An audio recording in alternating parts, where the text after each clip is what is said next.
Saudações eruditas a todos, sejam muito bem-vindos ao canal Eruditos. Na aula de hoje iremos abordar sobre teontologia. Inicialmente, essa primeira aula vem tratar sobre a questão da imaterialidade, imensidade de Deus e também sobre onipotência e onipresença. Nas próximas aulas, iremos abordar sobre a doutrina da pura realidade de Deus e sobre a doutrina da simplicidade de Deus. Então, comecemos com a questão da imaterialidade. Antes de iniciarmos a aula propriamente dita, cabe mencionar que a obra recomendada é a obra do Norman Geisler, Teologia Sistemática. Então, com relação à primeira obra, ela tem o volume 1 e o volume 2. É nesse volume 2 que fica a doutrina de Deus e também começa a abordar sobre a doutrina da criação. Essa obra ela é publicada na língua vernácula, na língua portuguesa, pela editora CPAD. Então, Teologia Sistemática, do Norman Geisler. É uma obra muito importante para quem estuda teologia e também para quem estuda ontologia, pois o teólogo norte-americano Norman Geisler traz com minuciosidade, apresenta em detalhes os conceitos e também contextualiza historicamente cada questão teológica, pontuando desde o período patrístico, que vai do século II ao século VI depois de Cristo, mas alguns teóricos, a maioria dos teóricos, colocam o período patrístico do século I depois de Cristo ao século V depois de Cristo. Então, Norman Geisler cita as questões teológicas contextualizando no período patrístico, mencionando os principais teólogos do período patrístico, e também cita as questões teológicas, explicando-as com detalhes, mencionando o período medieval, os teólogos importantes do período medieval, tais como Anselmo de Cantuária, Tomás de Aquino, e por fim traz também na história da teologia os comentários das obras relevantes de teólogos do período moderno, especialmente da Reforma Protestante. Então, ele menciona sobre Lutero, sobre João Calvino e sobre Armínio. Por isso que essa obra, Teologia Sistemática de Norman Geisler, é altamente recomendada. Na aula de hoje, vamos apresentar sobre a imaterialidade e a imensidade de Deus, bem como sobre a onipotência e a onipresença. Em primeiro lugar, cabe ressaltar alguns contextos de teontologia e definições de teontologia. O que é a teontologia? A teontologia é a composição de termos em grego, theos, onto e logos. Theos, ontologia, que vem a significar, dentro da acepção da língua grega, vem a significar, nesse sentido, o estudo do ser, o estudo acerca do ser. Ali no contexto da Grécia, esses termos, theos, significa deuses, significa divindades. Esse termo, especificamente onto, significa ente, significa ser. E o termo logos significa estudo, palavra. Trazendo este termo teontologia para dentro da questão da teologia cristã, pode-se então definir: teontologia é a doutrina de Deus, teontologia estuda acerca do ser de Deus, da natureza de Deus e dos atributos de Deus, atributos metafísicos e atributos morais de Deus, atributos exclusivos de Deus, como, por exemplo, a onipotência, a onipresença e a onisciência, que são considerados atributos metafísicos exclusivos de Deus, e os atributos comunicados. Além dos atributos exclusivos de Deus, há também os atributos comunicados de Deus. Por exemplo, a bondade, a veracidade, a santidade, o amor, são atributos que fazem parte da essência de Deus, mas foram comunicados para os seres humanos na questão da imago Dei, imagem e semelhança de Deus, conforme se expressa em Gênesis, capítulo 1, versículos 26 a 28. Então, é importante observar que a teontologia ou doutrina de Deus é o estudo acerca do ser de Deus, da natureza de Deus, dos atributos de Deus, comunicados e não comunicados, e da atuação de Deus na história, bem como da relação de Deus com os seres humanos. A teontologia se ocupa de todos estes aspectos: ser de Deus, natureza de Deus, atributos de Deus, a atuação de Deus na história e o seu relacionamento com a humanidade. Observando, então, fazendo um paralelo entre doutrina de Deus e antropologia bíblica ou doutrina do homem, nós começamos com duas passagens bíblicas na obra de Gênesis, em Bereshit, na Torá, ou Pentateuco, como você queira mencionar. Mas é importante começar com essa interface entre doutrina de Deus e doutrina do homem, mencionando Gênesis, capítulo 1, versículo 1. Vamos então fazer a leitura deste primeiro versículo, que diz o seguinte: no princípio criou Deus os céus e a terra. Então já se destaca que a criação tem um princípio. Deus, por outro lado, não tem princípio nem fim. Ele não se esgota, ele não tem fim, ele não se acaba, porque ele é eterno. E um termo mais apropriado, teologicamente falando, seria sempre eterno. Mas a criação tem um princípio. A criação tem, utilizando o termo grego, arché, origem, princípio, começo. Portanto, no princípio, criou Deus os céus e a terra. Gênesis 1:1 já explica sobre teontologia, já deixa muito claro o que é doutrina de Deus.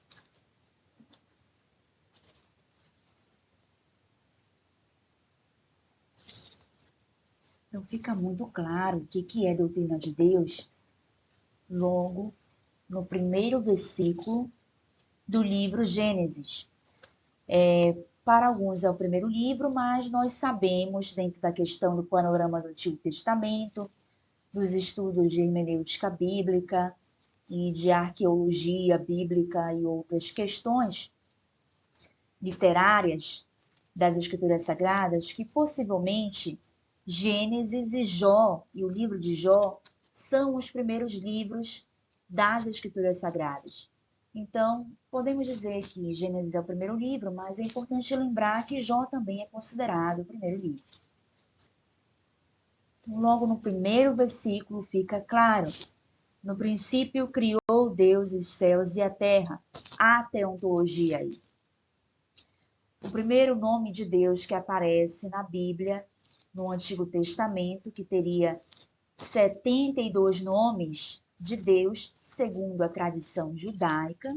O primeiro nome de Deus é Elohim, que aparece no texto em hebraico, que aparece na Bíblia. Esse é o primeiro nome. Elohim vem da variação El, que também significa poderoso, majestade. Então Deus já se apresenta como Criador e poderoso, todo-poderoso. Criou Deus. A teontologia destaca Deus como Deus Criador. Essa é a primeira apresentação que ele faz aqui em Gênesis. Criou Deus os céus e a terra dentro da história que se principia. Há um princípio para a criação. Fazendo um paralelo com a doutrina do homem, vemos então o sexto dia da criação. E logo após o sexto dia da criação, Deus utiliza uma expressão que ele utiliza somente uma vez no capítulo 1, que é em Gênesis 1:31. Somente uma única vez aparece essa expressão no capítulo 1 de Gênesis, após a criação do homem, do macho e da fêmea, do homem e da mulher, da humanidade, melhor dizendo.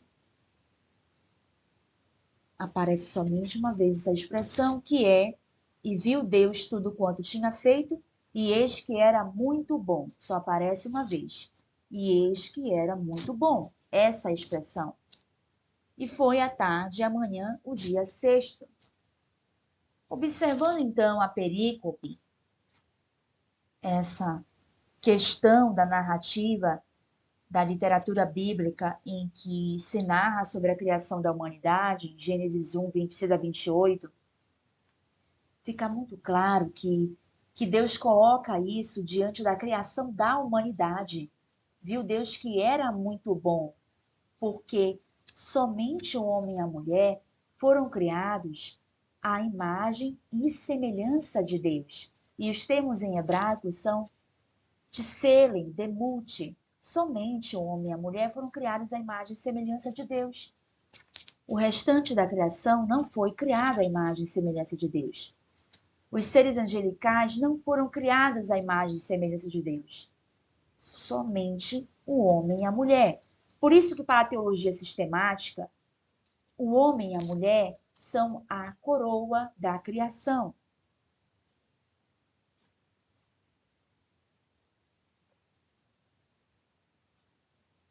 Mas o teólogo alemão, o teólogo luterano, Jürgen Moltmann, excelente teólogo, considerado o teólogo da esperança, ele destaca que a coroa da criação é o tempo, é o sábado, conforme se destaca em Gênesis 2:3. A partir de Gênesis 2:3, a interpretação que o Jürgen Moltmann faz, esse teólogo contemporâneo, é que a coroa da criação é o sábado, é o tempo consagrado a Deus. Então, observamos que há um certo consenso teológico que explica que a coroa da criação é o homem, conforme Gênesis 1:26-28, porque somente o homem, e quando eu digo homem me refiro à humanidade, somente o homem e a mulher foram criados à imagem e semelhança de Deus. Isso é algo inaugural na criação, em que Deus comunicou ao homem e à mulher atributos para eles, como a bondade, veracidade, capacidade de governar, etc. Fazendo um paralelo entre doutrina de Deus e doutrina do homem, vamos então ler Gênesis 1:26-28. Que diz o seguinte: já vimos que somente no sexto dia Deus utilizou a expressão e eis que era muito bom. Gênesis 1:26-28 diz: e disse Deus, o termo Elohim aparece também, façamos o homem à nossa imagem, conforme a nossa semelhança, e domine sobre os peixes do mar, e sobre as aves dos céus, e sobre o gado, e sobre toda a terra, e sobre todo réptil que se move sobre a terra. Deus fez o homem, a humanidade, a sua imagem e semelhança, na criação perfeita de Deus. E o ser humano tem a ordem, a característica essencial, inerente ao ser humano de dominar sobre o restante da criação. Mais adiante explicarei o que seria esse dominar. Versículo 27. Criou Deus o homem à sua imagem. A imagem de Deus o criou, macho e fêmea os criou. Já fica muito claro a questão da humanidade ter sido feita macho e fêmea, segundo a literatura bíblica. Versículo 28.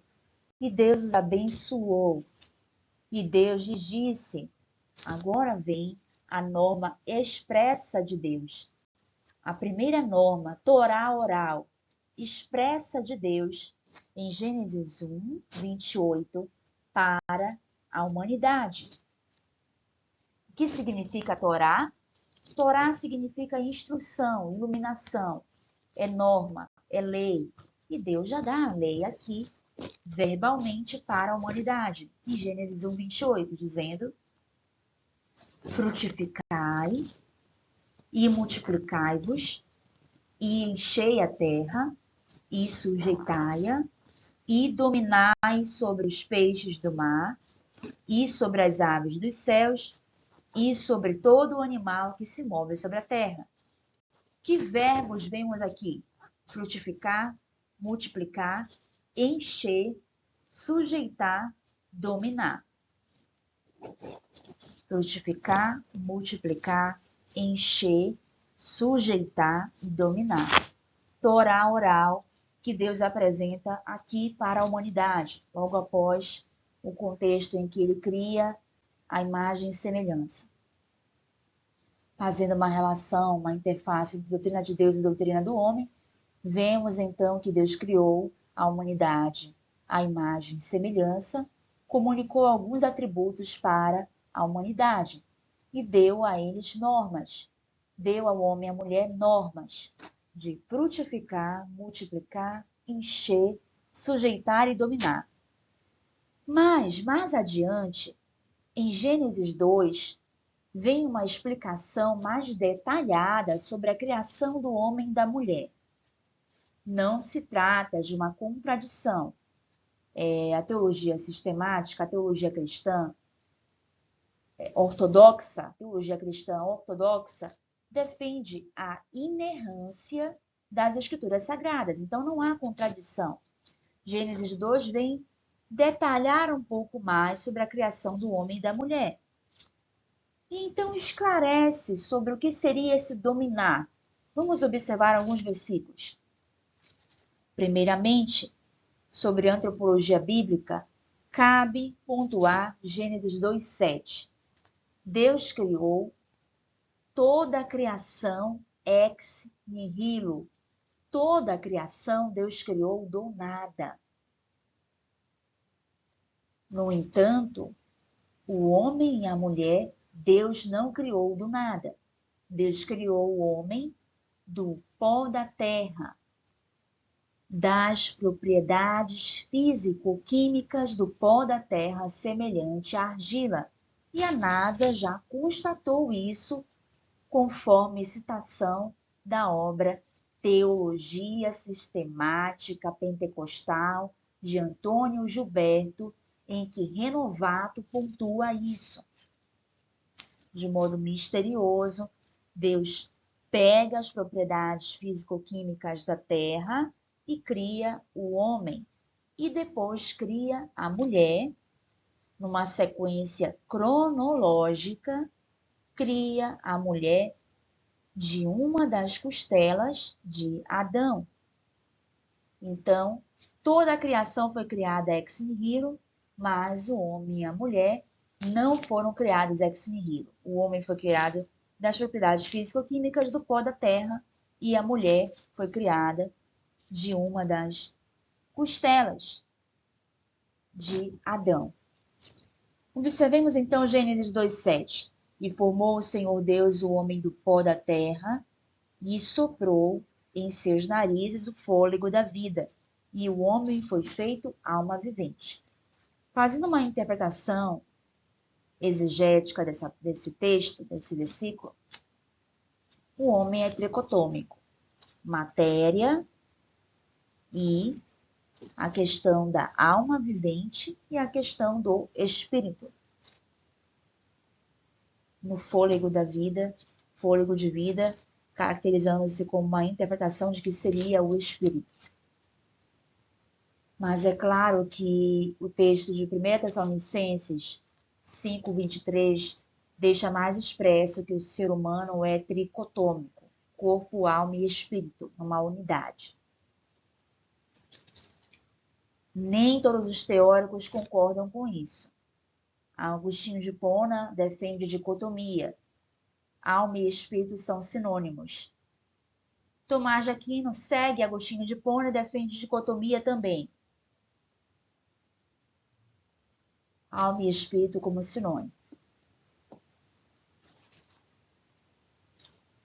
Indo agora para Gênesis 2, versículo 15, deixa muito claro o que seria esse dominar.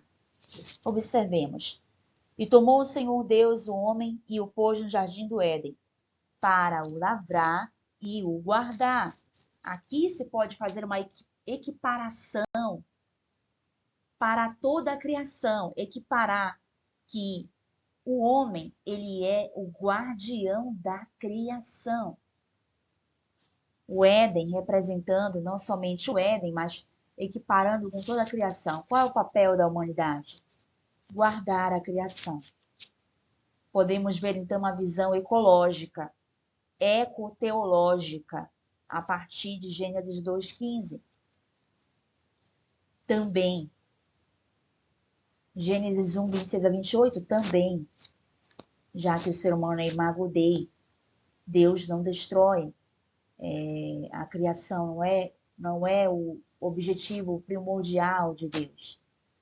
As questões da destruição da criação é consequência da queda, decisão do homem. Então, observando a literatura bíblica, destaca-se aqui que o dominar tem o sentido de guardar também. Vamos observar. Lavrar e guardar. Esse é o papel da humanidade, deve lavrar e guardar a criação. A humanidade é guardiã da criação. Aqui também é Torá oral, porque Deus dá essa normativa para Adão. Ele deve lavrar e ele deve guardar a criação. Versículo 16, vem Torá oral, mas com uma norma proibitiva. É a primeira norma proibitiva que aparece no texto, Gênesis 2:16, em que Deus destaca o seguinte: e ordenou o Senhor Deus ao homem, dizendo: de toda árvore do jardim comerás livremente. O ser humano é um ser de livre-arbítrio. O ser humano é um agente moral com liberdade. Ele é um ser livre. Deus o criou assim. Ele é um ser livre, ele é um agente moral. E segundo Norma Gasla, ali na criação, no estado original da criação, antes da queda original, segundo Gasla, o ser humano é um agente moral perfeito, com virtudes morais perfeitas. Não existe mácula, não existe pecado, não existe nenhuma inclinação para o mal antes da queda. As virtudes morais são perfeitas e o ser humano está num estado de inocência perfeita e num estado de perfeição, perfeição moral, antes da queda. Então Deus diz para ele: de toda a árvore do jardim comerás livremente, mas, versículo 17, mas da árvore da ciência do bem e do mal, dela não comerás, porque no dia em que dela comeres, certamente morrerás. Eis a sentença.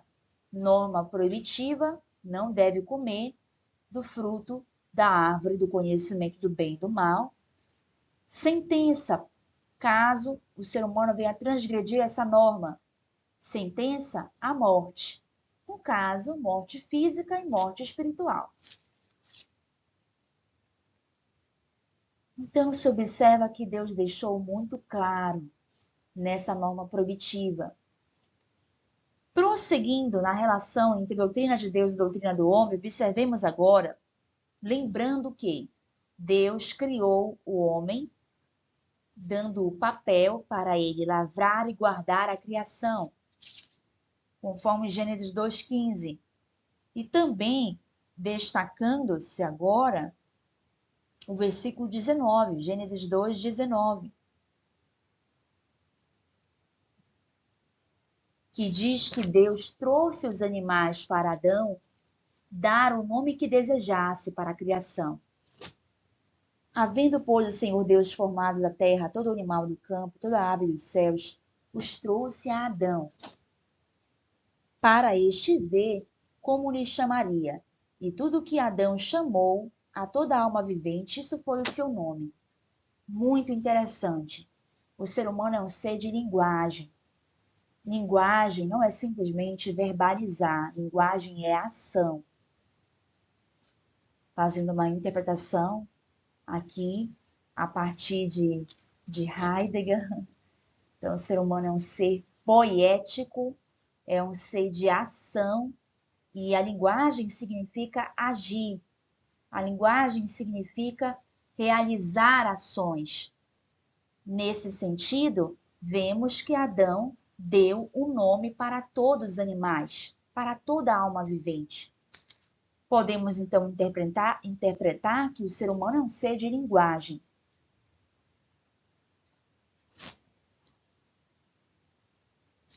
Então, fizemos agora essa interface entre doutrina de Deus e doutrina do homem, pontuando que o homem e a mulher são a coroa da criação, que tem o papel de guardar a criação, são guardiões da criação.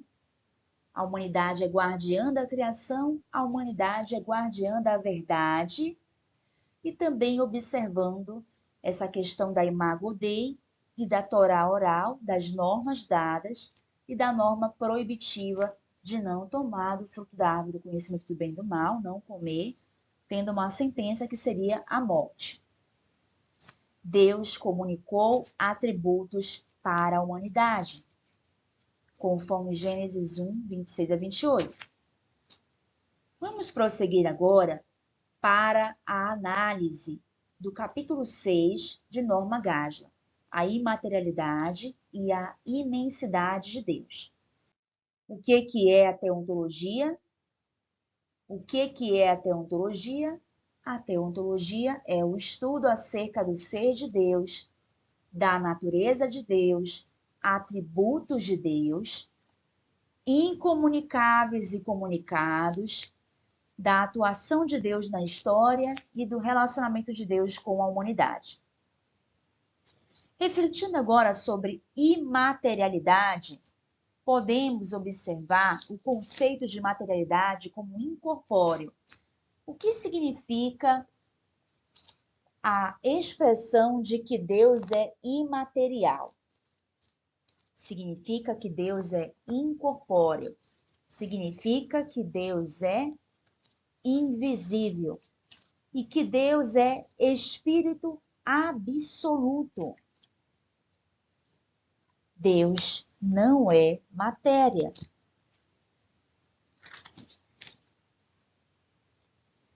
Observemos então o Evangelho segundo João, capítulo 1, versículo 18, que deixa muito claro que Deus é invisível. Deus nunca foi visto por alguém. Mas, fazendo um comentário, Jesus Cristo é a imagem do Deus invisível. Jesus Cristo é o Deus encarnado, é a segunda pessoa da Trindade que se encarnou. Então, o versículo 18 diz, João 1,18, Deus nunca foi visto por alguém. o Filho unigênito, que está no seio do Pai, este o fez conhecer. O Tomás de Aquino diz o seguinte: nós conhecemos a Deus também e especialmente por meio de Jesus Cristo. Jesus Cristo é a via para se conhecer a Deus. Então, a imaterialidade significa que Deus é invisível. E João 1,18 é a base bíblica. Outra referência bíblica como base para o atributo de Deus da imaterialidade. Observemos então João, capítulo 4 e o versículo 24. Por favor, você que está assistindo essa aula, tenha aí ao seu lado a Bíblia para que você possa também acompanhar nos momentos solicitados. João 4, 24, que diz o seguinte: Deus é Espírito e importa que os que o adorem em espírito e em verdade. Isso deixa muito claro também que o ser humano é um ser espiritual. E um ser humano é um ser que pode ser um ser de verdade, que se comporta verdadeiramente, que lembra da verdade. O ser humano, ele deve adorar a Deus em espírito e em verdade. Aqui fica muito claro a imaterialidade de Deus. Deus é espírito. Prosseguindo, como podemos definir a imaterialidade de Deus? Deus é incorpóreo, Deus não tem matéria, Deus é espírito absoluto, Deus é invisível. Agora vamos passar para uma análise sobre o que seria a matéria. O que é a matéria? A matéria se estende no espaço. Dois corpos não podem ocupar o mesmo lugar. Isso é impossível, segundo a física, segundo a ciência. Porque a matéria ocupa espaço. Quando falamos de matéria, já incluímos os conceitos de tempo e espaço, porque matéria abrange temporalidade e abrange espaço. Então, é impossível que Deus seja matéria, porque Deus é não temporal e não espacial.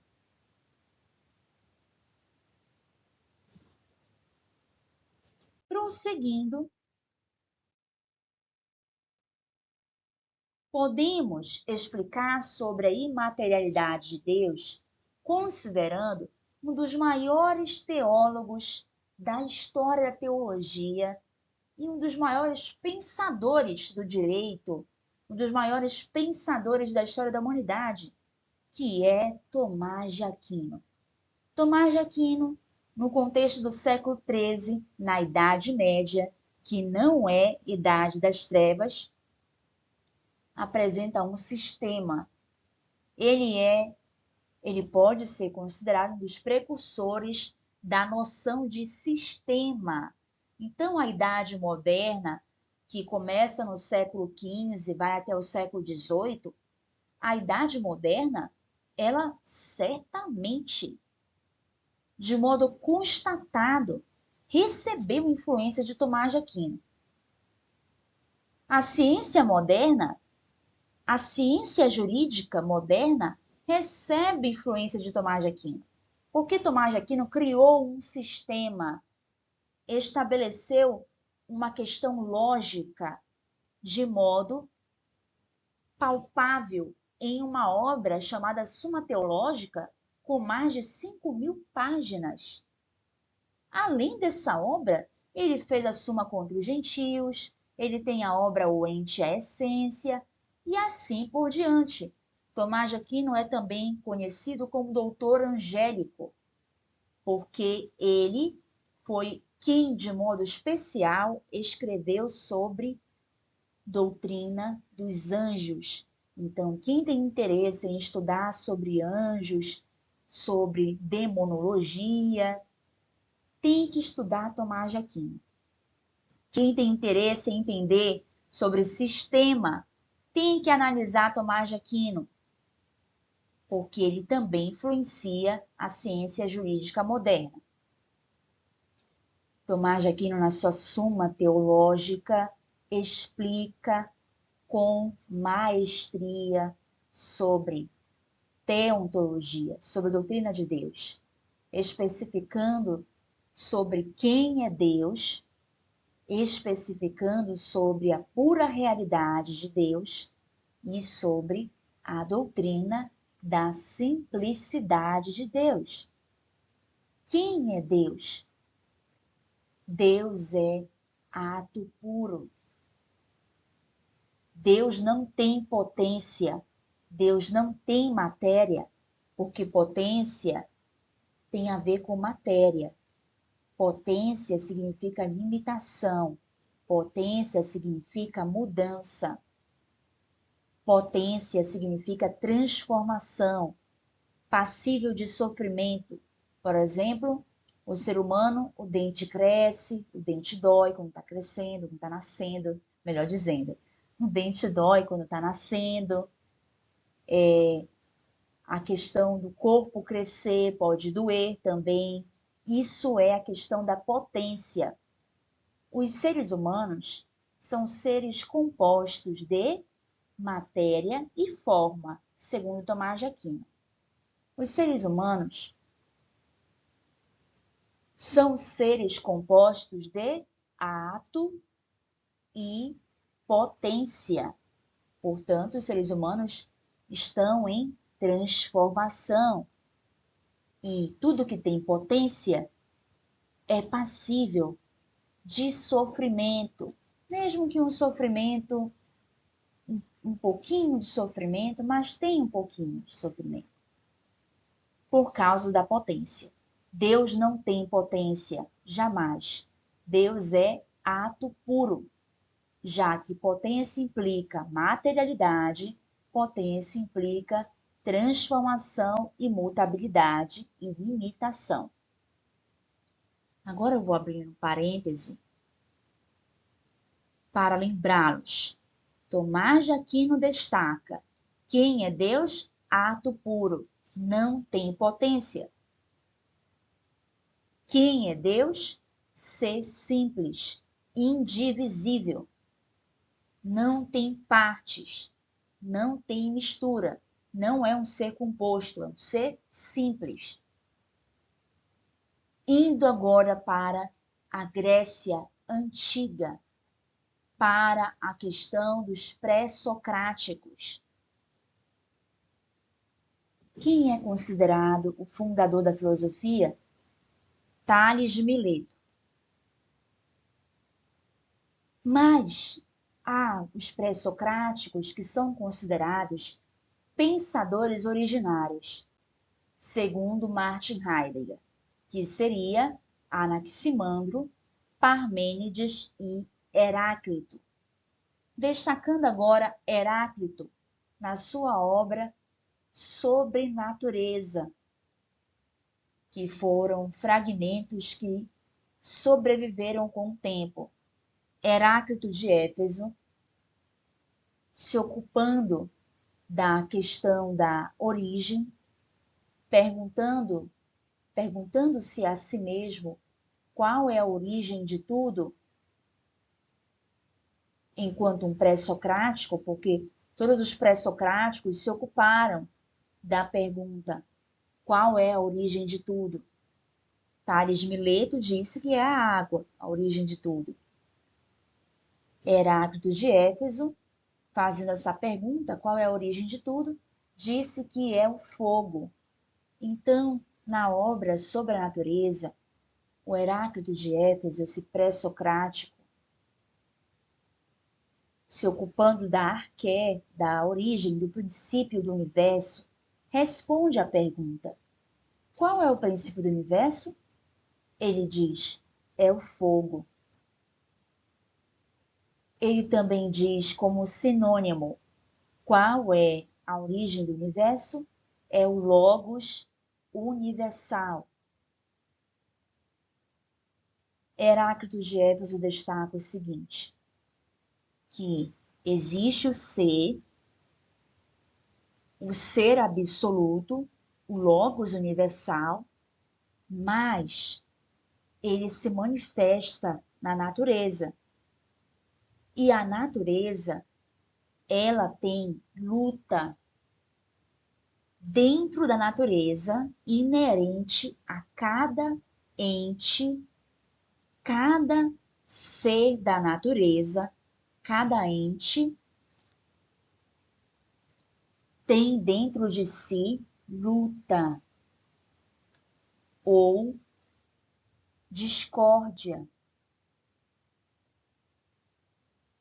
Então, existe uma luta entre os opostos.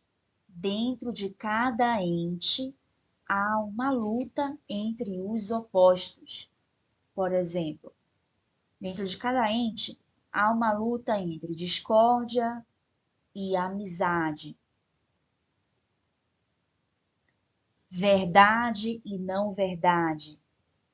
E o que o Logos universal faz? O que o ser absoluto faz? Ele traz para a natureza a harmonia. Ele traz para a natureza a unidade dos opostos que estão em luta. Muito curioso, pelo fato de que é Heráclito que destaca também que na natureza há uma constante mudança. Na natureza há um constante fluir.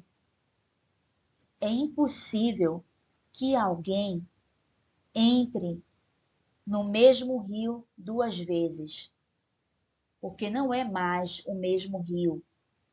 A correnteza, as correntes de água já levaram, não é mais o mesmo rio. Então, segundo Heráclito, todos os seres vivos, toda a natureza está em constante transformação. Toda a natureza é um VAC, em constante mudança, mudando para melhor ou para pior. Não se vai saber, né? Cada pessoa sabe de si. Todos os seres vivos estão aí em constante mudança, em constante vir a ser. Muito interessante, porque foi Heráclito quem explicou com maestria esse conceito de mudança, de mutabilidade, esse conceito de potência, de transformação, de fluir, vir a ser. Toda a natureza está em constante vir a ser, em constante mudança. Fechou-se o parêntese de Heráclito. Agora eu vou para o período clássico, para Aristóteles. Saí dos pré-socráticos, saí de Heráclito, agora vou para Aristóteles. Uau! O que Aristóteles tem para ensinar que a teologia cristã pegou, se influenciou? Aristóteles, na obra Física, já destaca sobre a questão do ser e a questão dos entes compostos de matéria e forma, dos entes compostos de ato e potência. Todos os entes que estão na natureza, todos os entes têm ato e potência. A potência significa mutabilidade. Estão caminhando para uma mudança, estão caminhando para um fim, para um perecimento, se acabando. Os entes naturais estão se consumindo, são perecíveis, têm um fim. Agora mencionando a obra metafísica de Aristóteles. É na obra metafísica que se vai explicar que o ser é o motor imóvel, a causa não causada por nada. O ser é a causa não causada por nada, que não tem movimento, mas que deu origem a todo movimento. Então, todos os entes têm movimento, têm mudança e são compostos de matéria e forma, mas o ser não é composto de matéria e forma e não tem movimento. O que acontece na teologia cristã? A escolástica, fundada, movimento cultural, do século IX depois de Cristo ao século XIII depois de Cristo, aproximadamente, movimento cultural da Idade Média e corrente de pensamento que até hoje pode ser utilizada, a escolástica, esse movimento cultural que buscou provar a existência de Deus por meio da razão, recebe influência de quem? De Aristóteles. Faz uma releitura da obra física de Aristóteles, faz uma releitura da metafísica de Aristóteles. Se os teólogos da escolástica interpretaram mal Aristóteles, não vou aqui dizer, mas que eles claramente receberam uma influência de Aristóteles, receberam. Não diria que interpretaram mal Aristóteles, diria que fizeram uma interface, fizeram uma análise da filosofia de Aristóteles e trouxeram para a teologia o que seria viável. Então, a escolástica ela recebe uma influência muito grande de Aristóteles. Isso porque essa questão de Aristóteles já estava se colocando na literatura árabe. Avicena é um grande intérprete de Aristóteles e já se ocupavam ali no contexto da Idade Média de traduzir os livros de Aristóteles e de lê-los no original.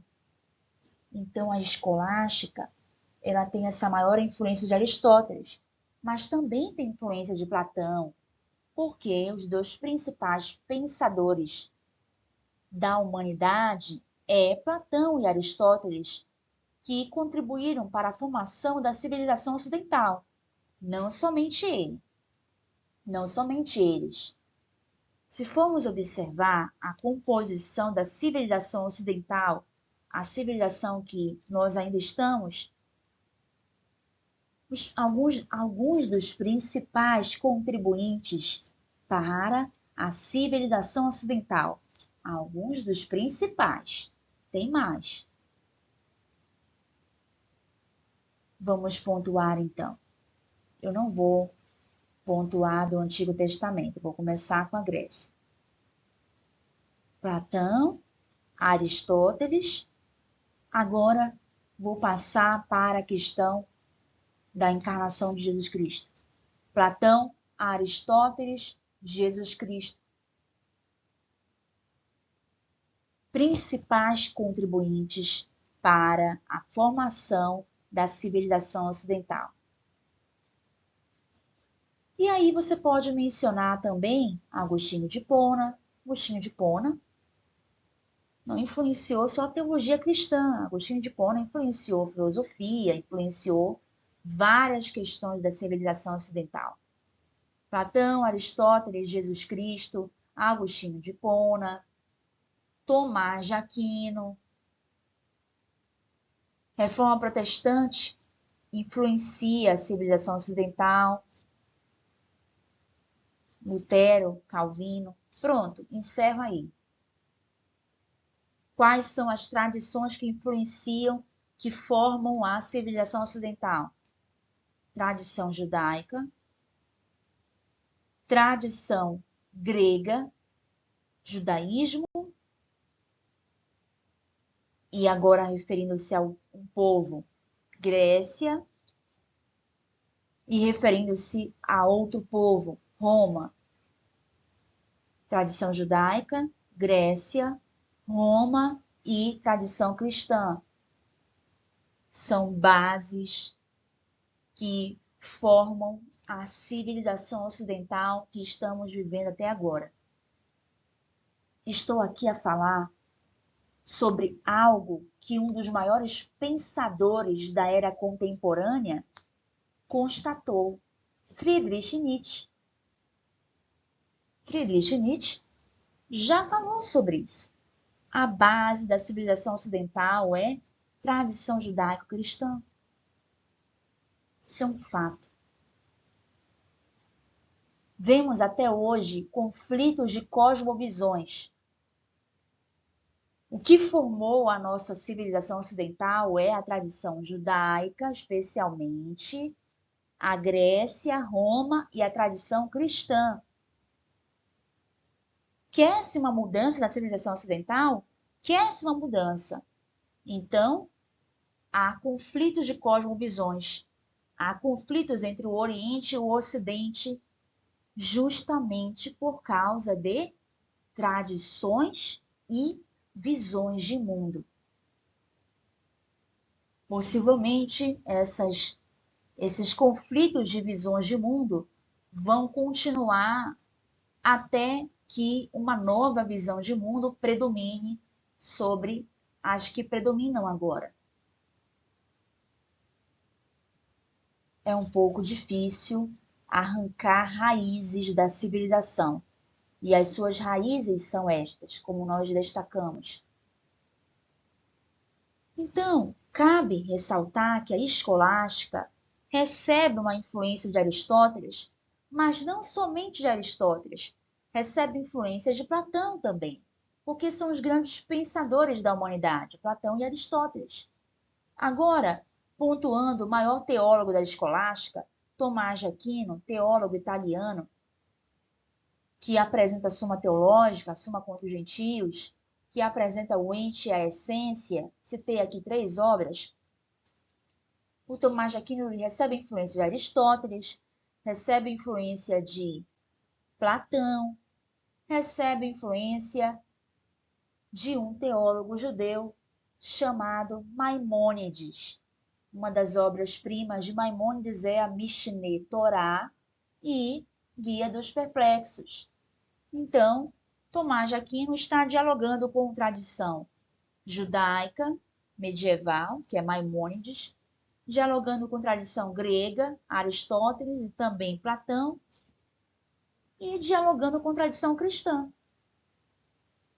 Tomás de Aquino, sob essas influências, Platão e especialmente Aristóteles, Maimônides, e também ele recebe influência de Filon de Alexandria, teólogo helenístico, teólogo judeu do período helenístico, Filon de Alexandria, que viveu de 15 a.C.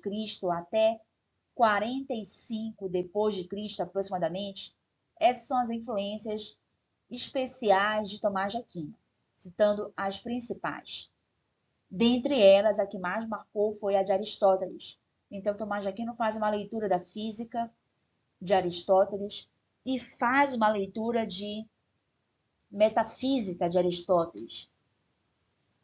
E define Deus da seguinte forma. Define, quero dizer, compreende Deus da seguinte forma.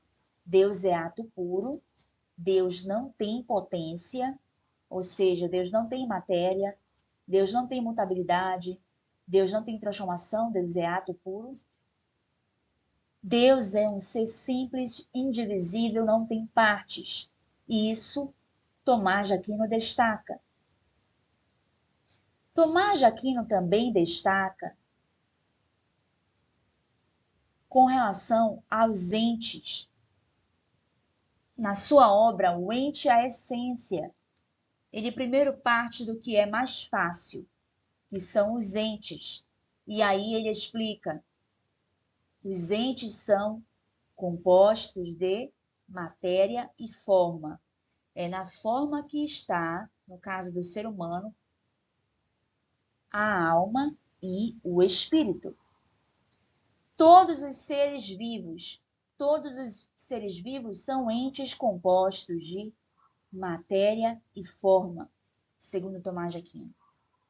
Todos os entes são compostos de ato e potência e caminham para um fim, para um perecimento. Diz Tomás de Aquino na obra O Ente e a Essência.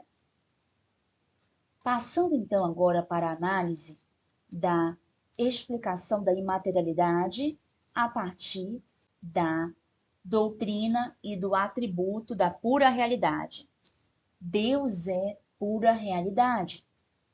O puro ato não tem potencialidade, ao passo que a matéria tem potencialidade, ou seja, a matéria tem limitação, é passível de mudança, é passível de transformação. Deus não, porque é puro ato. O universo é material, o universo tem espaço, o universo tem temporalidade. Em Deus não há tempo, não há espaço e não há matéria.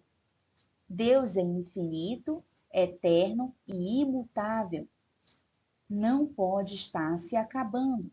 Portanto, ele não pode ser material como o universo. Destacando-se uma citação de Orígenes, teólogo da Escola de Alexandria, no período patrístico. O período patrístico vai do século I d.C. ao século V d.C., fim da Idade Antiga.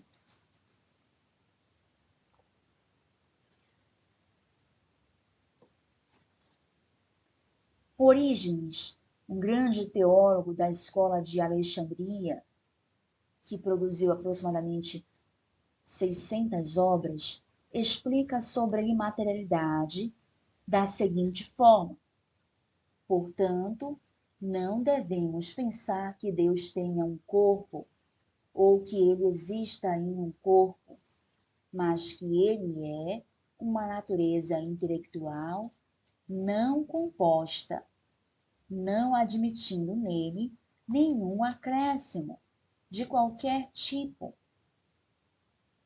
de forma que não podemos acreditar que ele tenha em si um maior e um menor, mas que ele é isso que em todas as partes. Ele é isso que é em todas as partes.